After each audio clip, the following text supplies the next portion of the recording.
Ayan. Wow. May nanay na namang masaya. Kasi nga, ayan, dumating na naman yung napakatagal niyang gusto. So, ito na yon mga chong.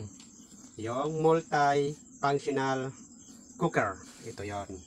So, napakaganda mga chong. Kasi nga, pwede kang adobo ng manok, magsaing, mag-init ng tubig, kahit ano. Kaya nga tinatawag siyang multi-functional.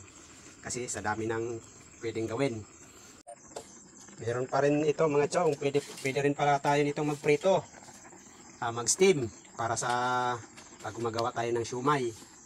So ayun, kaya multi-functional siyang tinatawag kasi pwede siya sa lahat. So ito yung switch niya, pwede siyang pag ganyan mamamatay, number 1 tsaka number 2. So napakaganda mga chong, kasi nga ginrab nyo to agad kasi nung nakaraan napakamahal pa nito, 1,000 mahigit. Ngayon, nakuha na lang niya ng 300 mahigit. So, ayun mga chong. Thank you so much sa panonood.